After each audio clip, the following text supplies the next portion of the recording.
today's tutorial we're going to be looking at cake decorating. Now you're probably already aware that there's a huge range and ways that you can decorate cakes, and some people are amazingly skilled at this. I'm going to show you a couple of techniques in this tutorial, but feel free to explore others. Again, look on our Pinterest page or look online for additional ideas. Before you start decorating your cake, it's really good and vital to have an idea of where your design is going to go. So you may want to start off with a colour theme or just a general theme for your cakes before you start putting on the decorations. That would be my starting point. So in this tutorial, I'm going to be showing you how to use a piping bag.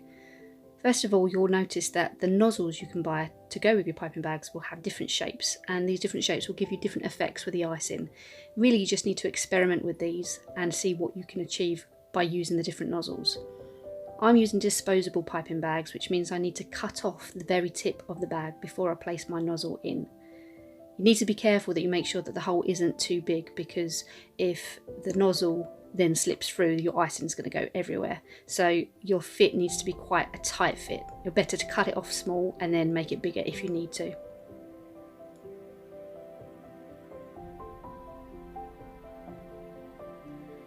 Now I use a pint glass when I'm filling my icing bag up.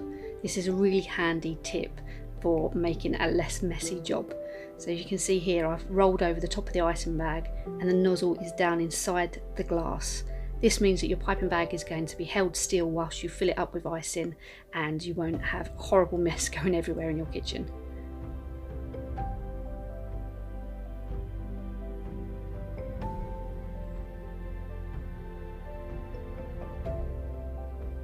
I use tablespoons when I'm filling my bag up with my icing. You need to make sure that your icing is a nice consistency like this, nice and thick. If it's too runny, as soon as you start piping it, it's just going to again make a bit of a sloppy mess. So one tip, if you've run out of icing sugar to thicken it up, is perhaps to put it into the fridge for a little while. So you don't want to overfill the bag either, because if you do that, then the icing is going to spill over the top of the bag. You can see now I'm pushing the icing down into the nozzle before I start icing. I'm trying to get rid of the air bubbles, and then I twist the top of the bag.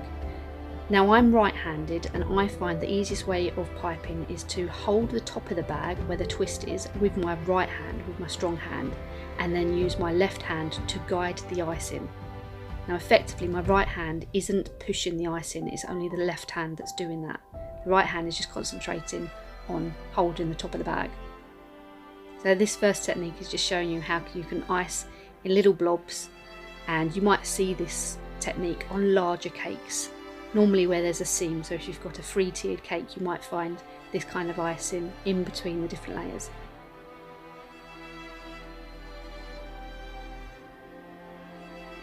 This one's using the same technique, but just holding the icing down for longer in the centre of the cake to create a bigger blob of icing. And this one is swirling around from the outside edge towards the middle of the cake to fill the cake with icing in one long strand. Now you will find as you ice, the more you practice, the better you get at it.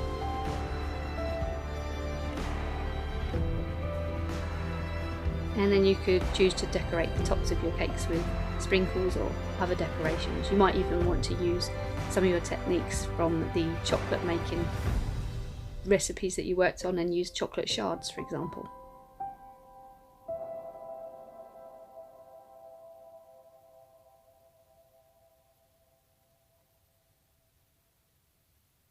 Now this next technique is going to show you how to add a bit of colour to your butter icing.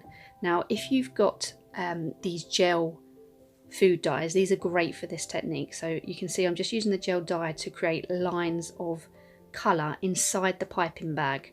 If you don't have these dyes and you have the standard bottle food dyes, all you need to do is separate some of your icing into different bowls with a couple of drops of different colours in each, mix them up beforehand, and then place the icing into your bag one spoon at a time, trying to evenly distribute them. So that can be a little bit trickier to do, which is why these gel icing tubes are fantastic, because they make your life a little bit easier and less messy. So same again, I'm just popping the icing bag straight into the pint glass, ready to now put my icing in.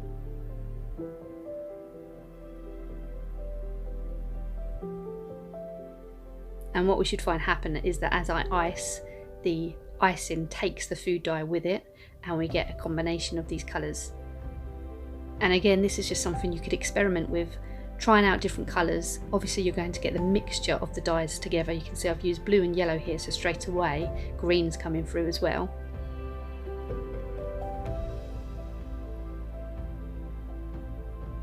So it's just another technique for adding a little bit more colour to your design.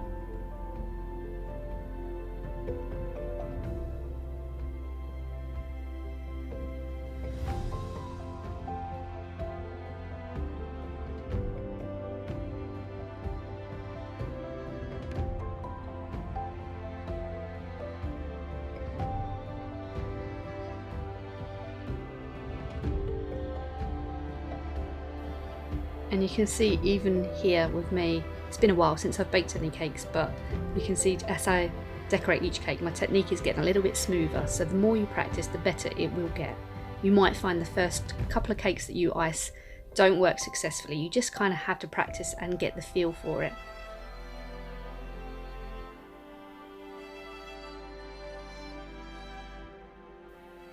As you start to run out of icing, you may find that you need to adjust the bag, tighten it a little bit more, twist the top of it, just so you can push the remaining icing down towards the nozzle.